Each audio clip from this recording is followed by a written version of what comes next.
Hello and welcome to NTD News Today. Kevin Hogan here. Let's take a look at our top stories. An update on last week's school shooting in Michigan. The suspect's parents now in custody facing involuntary manslaughter charges. We take a look at what the prosecutor and the defense are saying. Former Senator Bob Dole passes away at 98. The Republican was known for his deal-making and sharp tongue. He was nominated for president in 1996. And an Olympic scale announcement is expected from the White House. A diplomatic boycott seems to be on the horizon ahead of the Beijing Winter Games.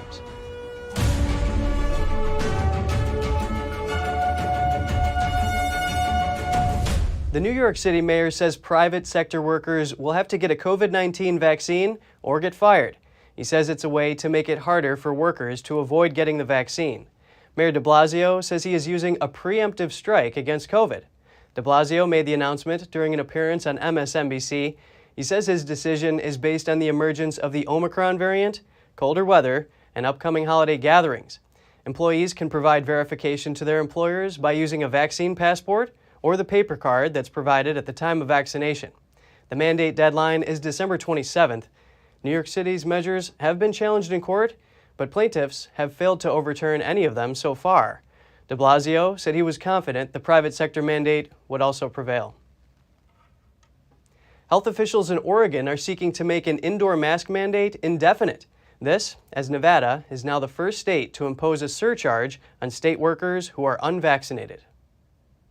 Public health officials in Oregon recently lifted the state's outdoor mask mandate. Now they are working to keep a separate set of indoor mask requirements in place indefinitely. It would apply to places such as schools and hospitals. Local ABC affiliate KATU reported that the Oregon Health Authority sought to discuss a permanent mask rule on December 2nd. An Oregon health official told the local outlet, permanent doesn't mean the rule will never go away, but that it won't expire automatically unless it is repealed.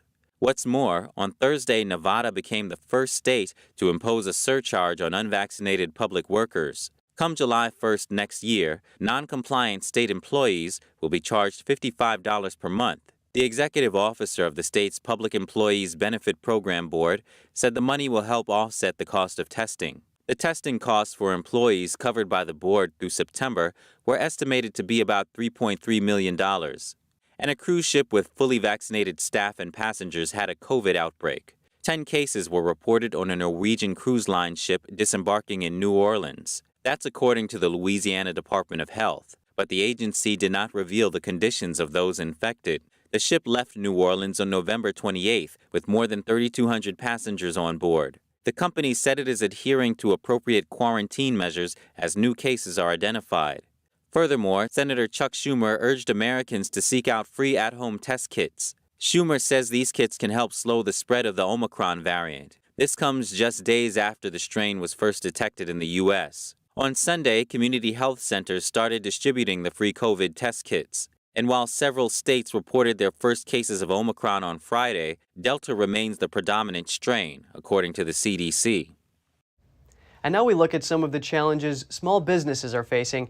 Many of them are having to charge customers more due to costs brought on by inflation and supply chain disruptions.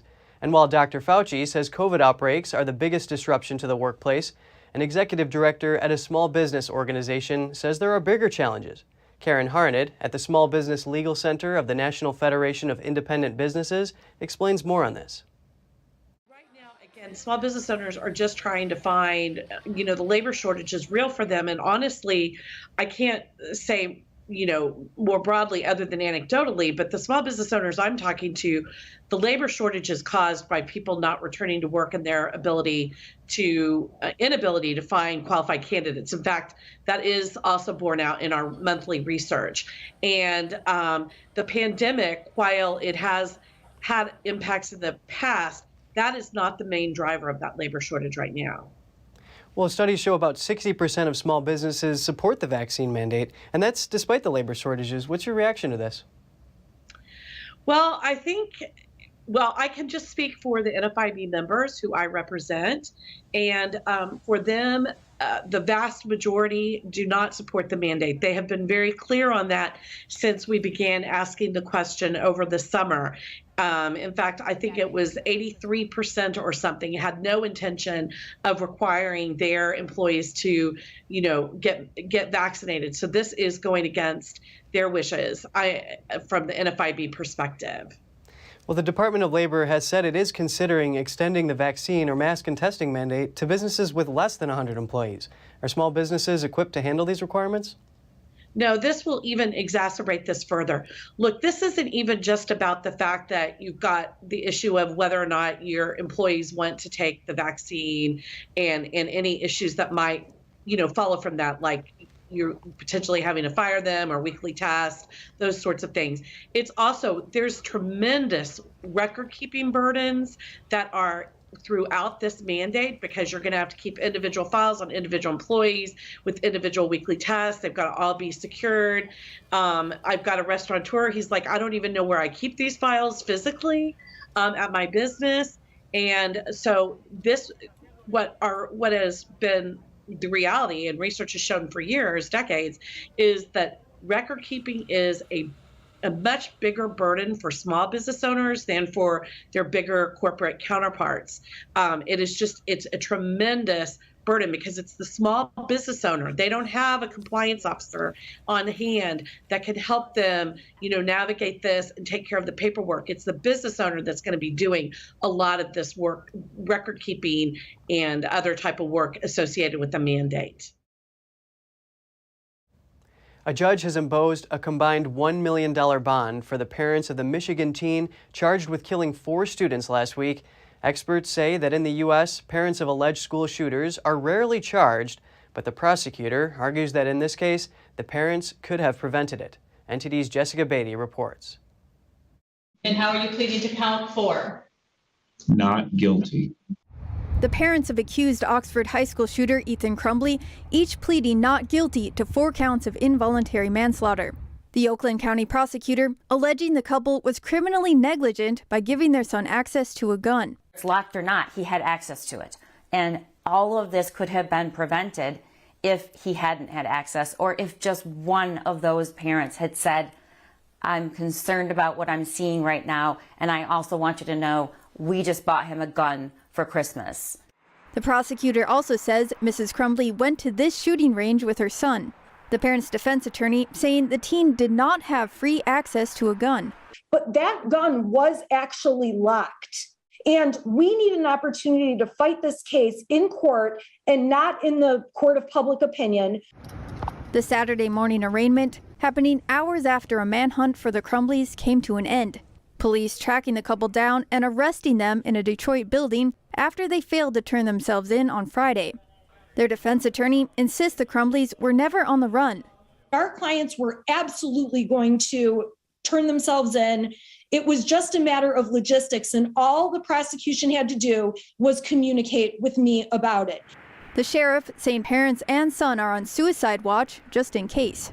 So they are in our jail, all 3 of them, the son and both parents. They are segregated, each individually in isolation. We have advanced watch on them. An Oakley County judge set bond for the Crumbley parents at $500,000 each. The Crumbley's 15-year-old son, Ethan Crumbley, is accused of killing 4 students and wounding 7 other people Tuesday at Michigan's Oxford High School. He's charged as an adult with 4 counts of first-degree murder and 1 count of terrorism, among other charges. Jessica Beatty, NTD News. The Biden administration is expected to announce a diplomatic boycott of the 2022 Beijing Olympics this week. While the move would still allow U.S. athletes to compete, no U.S. government representatives would attend the event. President Biden told reporters last month he was contemplating a boycott to protest China's human rights abuses. Last month's virtual summit between Biden and Chinese Communist Party leader Xi Jinping did not result in any significant progress. The diplomatic boycott is designed to put more pressure on China to reform its policies before the Winter Games begin on February 4th. The last time the U.S. fully boycotted the Olympics was back in 1980 when former President Jimmy Carter was in office. President Biden and Russian President Vladimir Putin will speak in a video conference tomorrow, but there's no word on how long the meeting will last. The talks come as tensions escalate between the U.S. and Russia over a Russian troop buildup on the Ukrainian border. Nearly 100,000 Russian soldiers are said to be stationed on the border of Ukraine. White House Press Secretary Jen Psaki said in a statement, President Biden will underscore U.S. concerns with Russian military activities on the border with Ukraine and reaffirm the United States' support for the sovereignty and territorial integrity of Ukraine. Former Senator and Republican presidential nominee Bob Dole has died. Dole's American journey took him from the plains of Kansas to World War II Europe and all the way to Capitol Hill, where he became one of the most powerful politicians of the 20th century.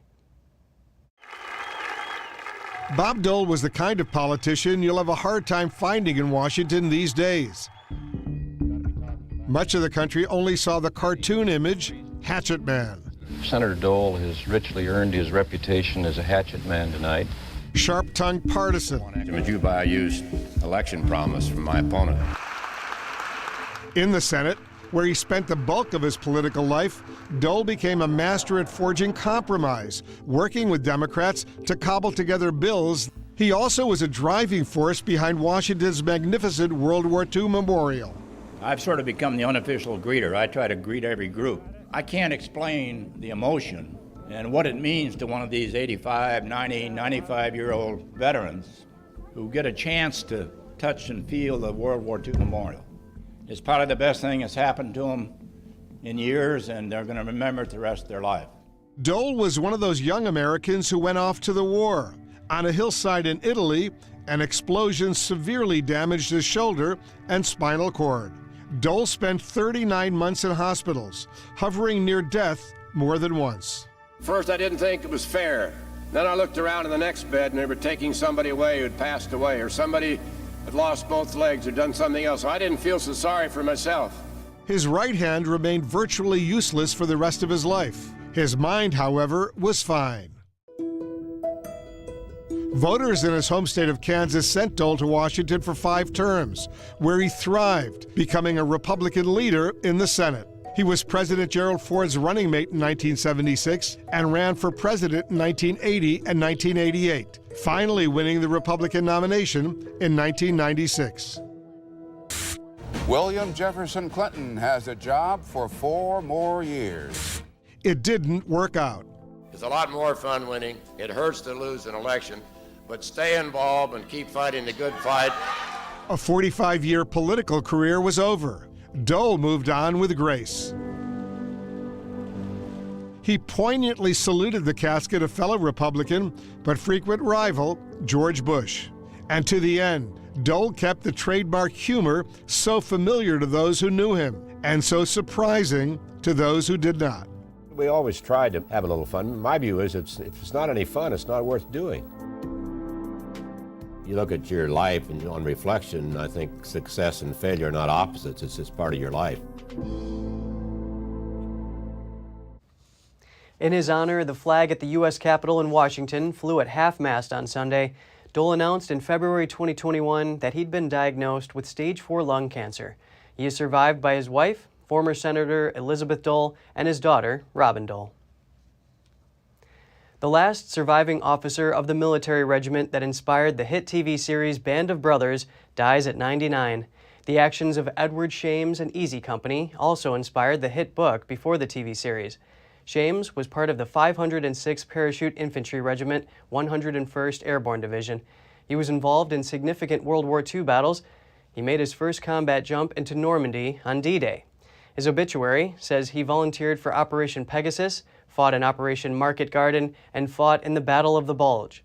After World War II, Shames worked at the National Security Agency as an expert on Middle East affairs. He also served in the U.S. Army Reserve. Before retiring as a colonel. He continued to receive military honors up until his death. The head of a digital mortgage lender is taking heat after firing hundreds of workers on Zoom. Vishal Garg, CEO of Better.com, asked more than 900 employees to join him on a Zoom call, then told them their jobs were being terminated immediately. The call lasted less than 3 minutes and comes less than 4 weeks before Christmas. 9% of the company's workforce was laid off, including the company's entire diversity, equity, and inclusion recruiting team. According to Fortune magazine, the CEO later accused the employees of stealing from their colleagues and customers by only working 2 hours a day. The laid-off employees will get a severance and benefits. Just ahead, Philadelphia celebrates the winter holidays with a grand parade. The event has helped rev up the city's festive mood in the run-up to the new year.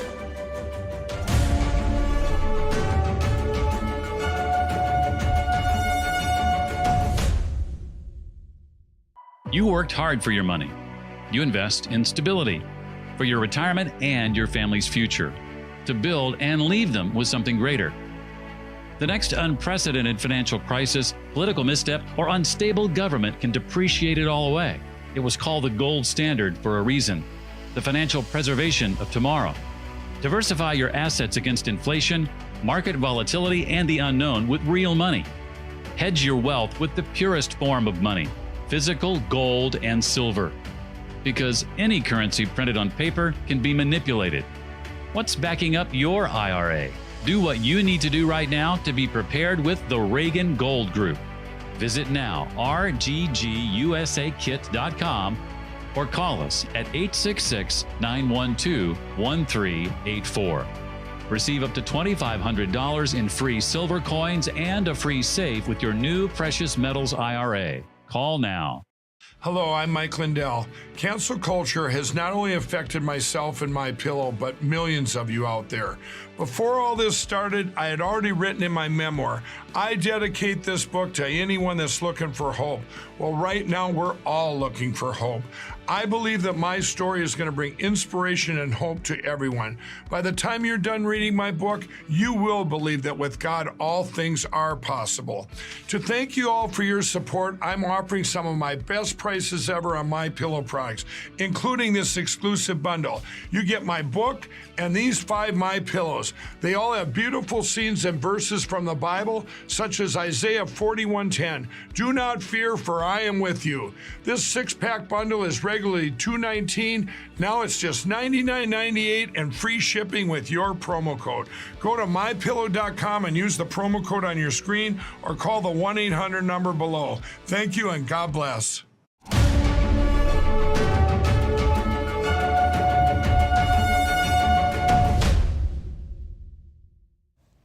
Philadelphians are getting into the festive spirit with a little help from the city's first holiday parade of the year. While the sights and sounds of the occasion celebrated more than just Christmas, the event also rang in early hopes for the new year. Let's take a look. Happy holidays, Merry Christmas! Let me hear you make some noise, Philadelphia! Philadelphia kicked off its all-new Visit Philly holiday parade this weekend. Teams of floats, dancers, and musicians marched down Market Street all the way to City Hall. Bystanders praised the city's vibrancy and culture. It's wonderful. I'm very impressed, to be honest. Well, it's so beautiful to see all the cultures and the cheerleaders and all the above. This gave me a happy moment for sure. I am way too excited. We are back. We're still in the midst of the pandemic, but we're able to celebrate this year, and I'm so happy to be back. The parade was the first in the city to mark the winter holidays, including Hanukkah, Christmas, Kwanzaa, New Year's Eve, and Chinese New Year. As people celebrated, we asked them about their wishes for the year ahead. Pay less taxes. The end of the pandemic. More peace everywhere, within myself and other people as well. The parade also featured performances by the Falun Dafa Association's Divine Marching Band and Waistdrum team. Beautiful. It was a great performance. I really loved it. It's a great, the way everybody went at the same time, it was just beautiful to watch. They're fantastic. They're really great. The drummers, I love their white outfits, and the flautists, and it just kept going. They were so good, so good. Also attending the event, a jolly old elf. I came down personally to see the parade because I heard this was a diversity parade, and that's very important to Santa. So I wanted to see everything that was happening here. I'm so proud of the city of Philadelphia doing such a great parade. This is awesome, absolutely awesome. The parade ended in the evening with Santa sending out holiday greetings to the crowd. NTD News, Philadelphia. Customs and Border Protection are telling holiday shoppers to be on alert. More than 13,000 counterfeit designer products were seized in a cargo shipment from China. Customs officers at the Los Angeles Long Beach Seaport intercepted shipments of fake designer bags and clothing with fake logos of Gucci, Chanel, Fendi, YSL, and Louis Vuitton. The agency says if the seized merchandise was genuine, it would have a combined value of almost $30.5 million. The agency also says counterfeit products are now being posted as seemingly legitimate listings on well-known websites, especially when shoppers are looking for deals during the holiday season. The port director says the goods are often of poor quality and can be unsafe. Customs and Border Protection says China is still the primary source of the fake goods. In 2020, China was the source of 50.5% of all fake seized goods. The slopes and lifts at the Sunday River Resort in Maine were packed with revelers sporting Santa's signature red suit, and the festive event is for a good cause. I've been here for the last 17 years participating in this event because it's the best way to start the season, and I also truly believe in mission for this event. So you were like breezing down the mountain and you could feel the snow going across your face, and all the Santas looked like red jelly beans. Amid the merriment of 232 skiers and snowboarders in Santa suits was one skier who opted to wear a green Grinch costume inspired by the Dr. Seuss book, How the Grinch Stole Christmas. This is the 21st annual Santa Sunday. This year's event raised over $4,600 for the River Fund and charity organization that introduces young people to the benefits of outdoor recreation, according to their website.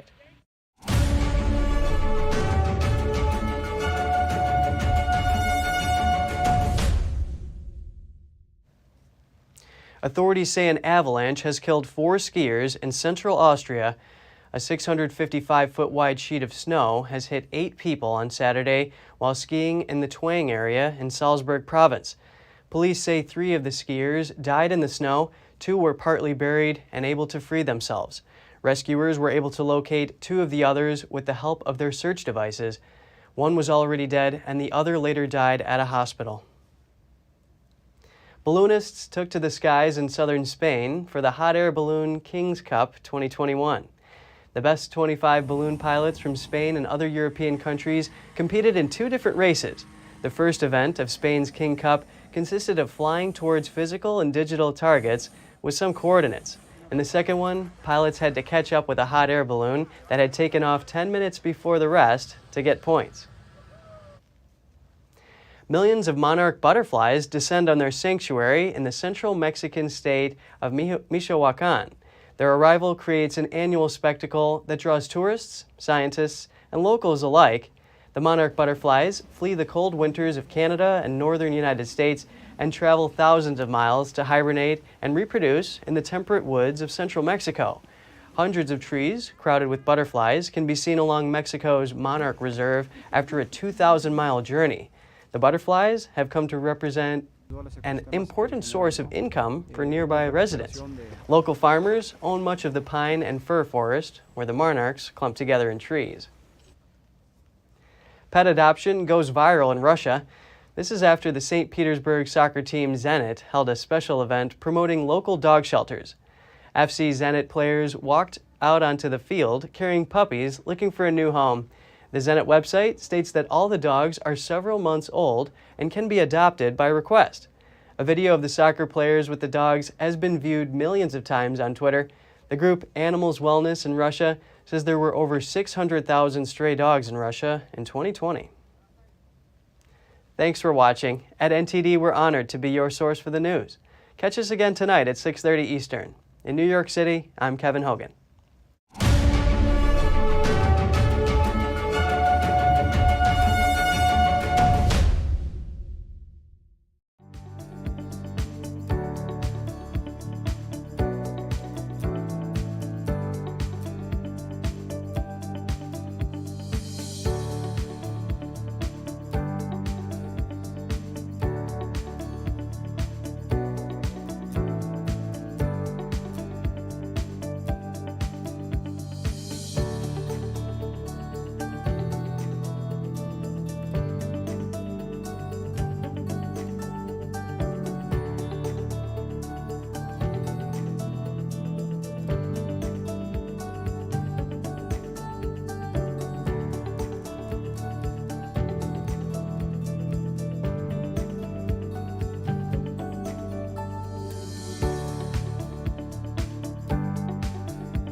Thanks for watching us on YouTube. Did you know YouTube only keeps selective videos on its platform? So if you want to make sure you get the full picture, just subscribe to our newsletter. Go to newsletter.ntd.com and sign up. It's free.